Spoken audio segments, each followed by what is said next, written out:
Welcome to Mythos AI, your source for Cliff's Notes on complex subjects. Join Anna and Phil for yet another engaging conversation. All right, so are you ready to dive into the world of Ray Kurzweil? I am ready. Because he is a titan of tech and futurism. Absolutely.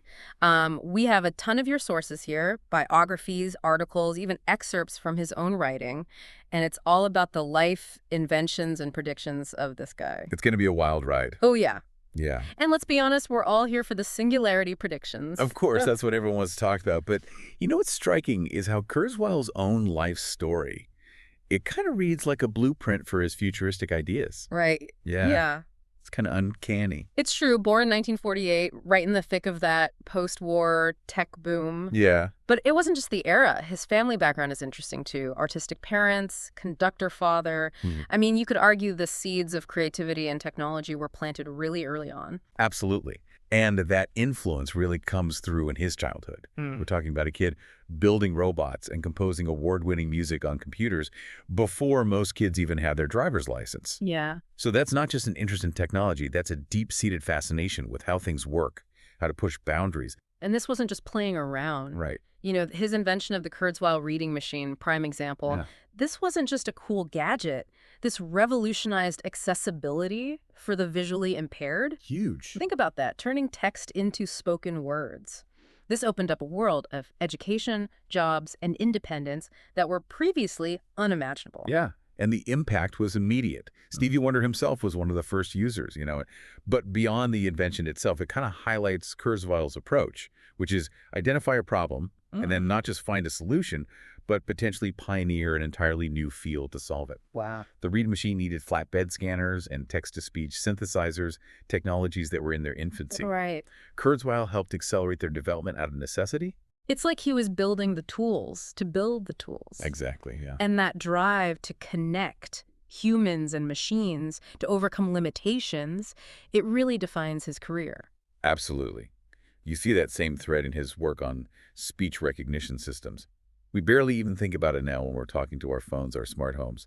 But Kurzweil was laying the groundwork for all of that decades ago. He was literally teaching machines to understand us. Yeah. But you know what really blew my mind? What's that? The Kurzweil K250 synthesizer. Oh, yeah. This wasn't just a tech achievement, it was a musical revolution. To create a machine that could so convincingly mimic acoustic instruments. It's incredible. Even fooling professional musicians. Like, it's mind-blowing. It really bridged that gap between acoustic and electronic music in a way that had a profound impact on the music industry. And it speaks to Kurzweil's ability to anticipate needs or maybe even desires that people didn't even realize they had yet. Okay, so we've got this prolific inventor, this clear visionary, but here's where things get really interesting, right? Because Kurzweil's work with computers and pattern recognition, it wasn't just about building cool gadgets, it was about understanding the nature of intelligence itself. That's right. And that's where his ideas about artificial intelligence, the singularity, and all those bold predictions really take center stage. Yeah. And trust me, things are about to get really wild. Exactly. And to understand the singularity, you have to understand that for Kurzweil, it's not some abstract concept or a science fiction fantasy. He's put a date on it. Correct. 2045. Whoa. The year AI surpasses human intelligence. 2045? Yeah. That's incredibly soon when you think about it. And you know what I find fascinating? It's not necessarily the prediction itself that gets people riled up. It's the how we get there. Yeah. People imagine this Hollywood doomsday scenario with robots taking over. Yeah. But Kurzweil's vision is more nuanced, right? Much more nuanced. It's not about a hostile takeover, but about convergence. This inevitable moment when AI becomes so sophisticated, so integrated into our lives, that it essentially transcends its current limitations.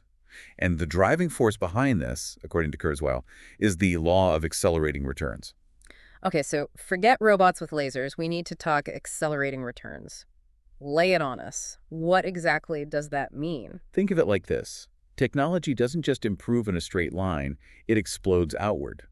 Look at how far computing power has come in just a few decades. Yeah. From those room-sized machines of Kurzweil's childhood to the smartphones we carry in our pockets today, it's an exponential leap. And that pace, according to Kurzweil, is only going to accelerate. So it's not just that technology is getting better, it's getting better at an increasingly faster rate. Exactly. Okay, I'm starting to see where he's coming from. But there's a stepping stone before we get to the singularity, right? This whole artificial general intelligence thing. Right. Can you break that down for us? Absolutely. Think of AGI as the qualifying round before the singularity. Okay. It's AI that possesses the ability to perform any intellectual task a human can, but not necessarily better than us at everything, at least not initially. Imagine AI doctors diagnosing diseases with incredible accuracy, or AI engineers designing structures that are both beautiful and incredibly efficient. That's AGI. Okay. I'm starting to see the progression here. So AGI is the stepping stone, the bridge to the singularity, where AI goes from matching us to potentially surpassing us in every way imaginable. Precisely. And what's even more fascinating is how Kurzweil links this advancement in AI with his views on transhumanism, this idea of using technology to enhance human capabilities. All right, time for a quick definition detour. Okay. Transhumanism. We're talking about using technology to push beyond our current limitations. Bionic limbs, brain-computer interfaces, gene editing to eradicate diseases. The possibilities are pretty much endless, and a little bit sci-fi, to be honest. Exactly. But Kurzweil takes it a step further. He's a passionate advocate for radical life extension, even co-authoring a book on the subject called Fantastic Voyage, Live Long Enough to Live Forever. He argues that technology will not only enhance our abilities, but potentially extend our lifespans dramatically. And this isn't just some theoretical concept for him. This guy is famously committed to a rigorous daily regimen of supplements, hundreds of pills a day, all meticulously chosen to support his health and, as he puts it, reprogram his biology. Talk about putting your money where your mouth is, literally. It's one thing to theorize about the future. It's quite another to dedicate your life to seeing it come to pass. So we've got this self-proclaimed futurist pushing the boundaries of AI, advocating for radical life extension, but he's not just some lone wolf in a lab somewhere, right? No. Kurzweil is currently the director of engineering at Google, one of the most influential tech companies on the planet. How does that fit into everything we've been discussing? That's a great question, and it all ties together beautifully.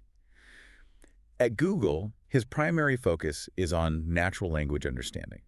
He wants to develop AI that doesn't just process words, but truly understands human language. The nuances, the intent, even the emotions behind our words. So it's not about teaching computers to talk like us. It's about teaching them to think like us. Yes. And in a way, to potentially think beyond us. Exactly. And that leads us right into the heart of the controversy surrounding Kurzweil's predictions. He's not just talking about cool gadgets or even medical breakthroughs. He's suggesting a fundamental shift in what it means to be human. Which, of course, not everyone is thrilled about. Yeah. Kurzweil has had his fair share of both praise and criticism over the years. Oh, absolutely. I mean, let's be real. Some of his predictions have been spectacularly accurate. Right. Remember when he predicted the fall of the Soviet Union Yeah. or the rise of mobile computing? Those weren't exactly mainstream ideas at the time. But when you look at his track record, it's hard to dismiss him as just another tech optimist. Right, and even his less accurate predictions are thought-provoking.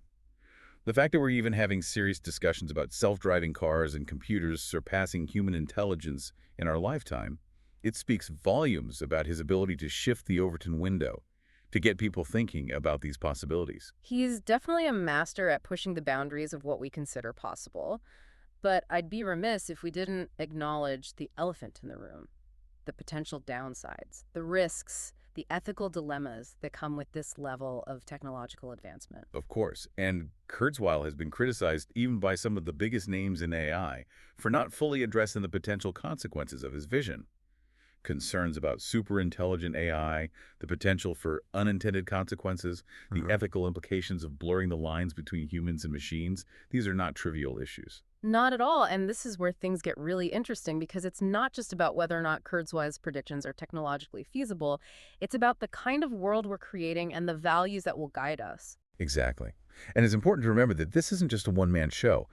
Kurzweil is a prominent voice, but there are countless brilliant minds working in AI, debating these very issues, pushing back against each other's ideas, and that's how progress happens. Remember the term Schmidhubbard? Yeah. It highlights how competitive and sometimes contentious the field of AI can be.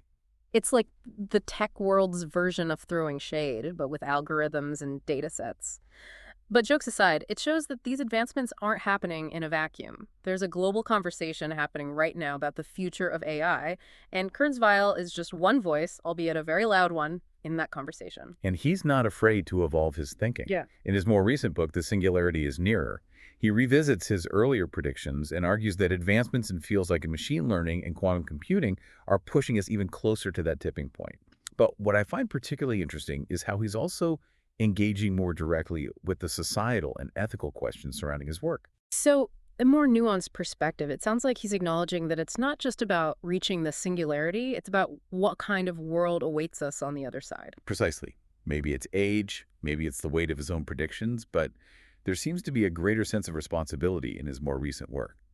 He's still the optimistic futurist, but there's a newfound awareness of the complexities and potential pitfalls that lie ahead. And that leads us to the heart of the matter. Is Kurzweil a visionary leading us to a brighter future? Or is he, as some critics argue, a modern-day alchemist chasing an impossible and potentially dangerous dream? It's the million-dollar question, isn't it? And here's the thing. There's no easy answer. We've unpacked his life, his inventions, his predictions, the controversies. We've explored the potential benefits and the potential risks. But ultimately, it's up to each of us to grapple with these ideas and decide what we believe. And that's the beauty of a deep dive like this. We're not here to give you the answers, but to equip you with the knowledge and the different perspectives to arrive at your own conclusions. Exactly. So is the singularity inevitable? Are we on the verge of a technological revolution that will redefine humanity as we know it? We've given you the pieces of the puzzle. Now it's up to you to put them together. And it's a complex puzzle, no easy solutions. Think about it. If Kurzweil is even partially correct, we're not just talking about incremental advancements here. We're talking about a fundamental shift in what it means to be human. It's almost too big to wrap your head around. Are we really on the verge of a world where human intelligence is no longer the gold standard? Where the lines between biology and technology become increasingly blurred? It's exhilarating and terrifying at the same time. And that's exactly why Kurzweil's work is so captivating. Right. He's not just making predictions, he's forcing us to confront some of the biggest questions imaginable. What happens when machines can outperform us in every way? What are the ethical implications of radically extending the human lifespan? What does it even mean to be human in a world increasingly shaped by artificial intelligence? It's like he's ripped a page out of a science fiction novel and dared us to make it a reality. But the reality is, we're already grappling with some of these questions today. Look at the debates around AI and healthcare, or the ethical concerns surrounding autonomous weapon systems. The future is already knocking on our door. And the key, as Kurzweil himself seems to be acknowledging, is to engage in these conversations thoughtfully and proactively. We can't just focus on the how of technological advancement. We have to consider the why and the what if. So what's our takeaway here? Are we all going to be uploading our consciousness into the cloud by 2045? Or is Kurzweil getting a little ahead of himself? Well, I don't have a crystal ball handy, but I think the real value of Kurzweil's work, whether his predictions come true on his timeline or not, is that he sparks this fire, a fire of curiosity and a sense of urgency. He pushes us to think bigger, to engage more deeply with the forces shaping our future. He's definitely not afraid of asking the big questions, even if the answers are far from clear. And you know what? That's exactly what makes this deep dive so fascinating. It's not about blindly accepting or rejecting Kurzweil's vision. It's about using his work as a springboard to explore the incredible potential and the very real challenges of the technological revolution that's already underway. Exactly. So the next time you use voice recognition software or marvel at the capabilities of your smartphone, remember the name Ray Kurzweil. Because for better or worse, he's helped shape the world we live in and given us a glimpse, however controversial or uncertain, of the world to come. And who knows, maybe, just maybe, he'll even inspire some of you listening to play a part in shaping that future. Thanks for joining us on this deep dive into the world of Ray Kurzweil. Yeah. It's been a wild ride. Thanks for listening to Mythos AI. Stay tuned for more concise insights. And remember to hit the like button and subscribe for future episodes.